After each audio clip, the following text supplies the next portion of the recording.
All right, folks, buckle up, because today we're diving into some history, a chapter you probably think you know, but I'm telling you, there's a twist. Yeah. We're talking War of 1812, but not the same old battles you learned about in school. Right. We're going deeper than that. We're talking about those times when the U.S. was like, hey, Canada's right there. Yeah. Why not just take it? Yeah, manifest destiny, right? Yeah, exactly.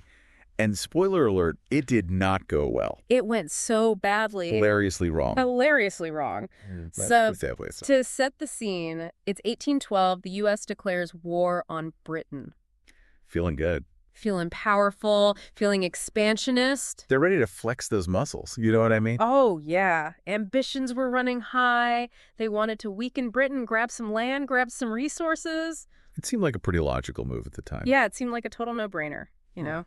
Kick out the Brits, take their stuff. But the reality on the ground was a little bit different very different. from the daydreams. A little different, yeah. So today's mission is to figure out why those invasions of Canada went down in flames. Totally. And maybe we can learn a thing or two about military blunders along the way. Absolutely. I think there are a lot of lessons to be learned. Yeah. So let's start with that first attempt in the summer of 1812. Okay. You picture it, General William Hull. He's marching an army into Ontario. Yeah. Eyes on the prize, Detroit. He probably thought he was about to add, a shiny new territory. Yeah, put another star on the flag. To the U.S. map. Yeah, he was ready. He thought this was going to be easy. But I'm guessing they skipped the packing snacks part of this whole conquest. They definitely forgot the snacks. And a lot of other things. Apparently, logistically, it was a nightmare. All went wrong. Supplies were low. Morale was even lower. There are reports of Hull's troops being so hungry they were eating their horses. Oh, no. Yeah, can you imagine trying to fight a war on an empty stomach? Not a recipe for success. Not at all. But it gets even weirder, right? Didn't Hull just, give up? Yeah, he pretty much just threw in the towel. Hull gets to Detroit, sees a little bit of resistance from the British and their Indigenous allies. A little bit. And just surrendered. Without a fight. Without firing a shot. Hold on. Let me just let that sink in for a second. Yeah. He surrendered without a fight. That's like showing up to a marathon and quitting before you even cross the starting line. I know. It's unbelievable. And obviously the fallout from this was massive.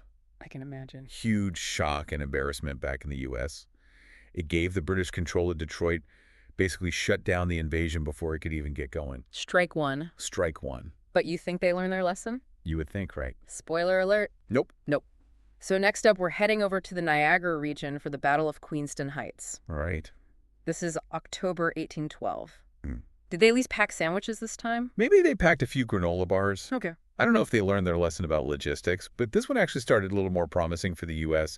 They actually gained some ground initially. Keyword initially. Keyword initially. I'm guessing the Canadians weren't just going to roll over and hand over their land. They were not having it.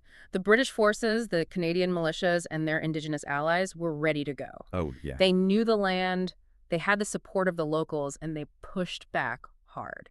You know what? This is where we really need to take a second to appreciate those Canadian militias and those Indigenous allies. Absolutely. I mean, they were absolutely crucial in defending their land. They were essential. They weren't, professional soldiers, but they knew how to fight, and they were determined to protect what was theirs. Talk about a home field advantage. Yeah, they were not messing around. They were defending their homes. And it really highlights, I think, a crucial point in military history, which is the importance of local knowledge and local support. For sure. It's not just about firepower. It's about knowing the terrain, knowing the people, and having that drive to protect what's yours. Okay, so 2 major attempts. Yeah. 2 major flops. 2 big ol' failures. Are we sensing a pattern here? I think we are. Because it sounds like the U.S. maybe didn't really understand what they were getting themselves into. They definitely underestimated the situation. Right. They underestimated the resistance they were going to face. Not just from the British regulars, but from the Canadians who were fighting for their homes. So they kind of showed up to a chess match, thinking it was checkers. Yeah, pretty much. And their logistics were a mess. Remember the horse-eating soldiers? Oh, yeah. And their leadership was all over the place. It was like they all forgot to agree on a game plan before they stepped onto the battlefield. Right. Well, you mentioned underestimating the resistance, and I get that. But wasn't the U.S. bigger and stronger at the time? They were. I mean, why were they so unprepared for, a real fight?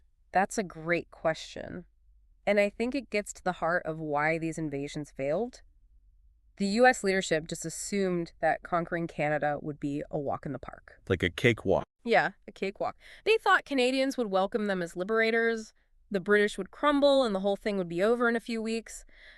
But they totally failed to grasp the reality on the ground. The Canadians were not going to just switch sides. They were fiercely loyal to their land and their way of life. And that miscalculation cost the U.S. dearly. Yeah, it's a reminder that raw power isn't always enough. Definitely not. You got to know the terrain, you got to know your opponent, and maybe most importantly, you got to know yourself. Yeah, you got to know your limits, for sure. Which brings us to their third attempt. Attempt number 3. 1813. This time it's the push towards Montreal. Right. Are you sensing a theme here? Oh, yeah, same problem, Yeah. same result. Let me guess, the snacks were still terrible. Well, we don't have any accounts of horse eating this time around, but you get the idea. Logistics were still a mess. The British defenses held strong, and yet again, the U.S. retreated with no real gains. So the dream of conquering Canada was officially Dead. dead. So to recap the U.S. invasions of Canada, Yeah. bold, ambitious, and ultimately a string of pretty epic fails. They underestimated their opponents, they overestimated themselves, and apparently they packed really bad snacks. Yeah, it's a cautionary tale for sure. It is. But here's something to think about. What if they had succeeded? What if? What if Canada had become part of the U.S. back in 1812? How would the map of North America look today? Oh, wow. How would the cultures, the economies, even global politics be different? It's a really interesting thought experiment. Ooh, now that's a rabbit hole I'm definitely going to explore. It's a big one. Thanks for joining us on this deep dive Yeah, this is fun. into a surprisingly dramatic and maybe a little bit funny Yeah, chapter of history. absolutely. All right, folks, until next time. See you later.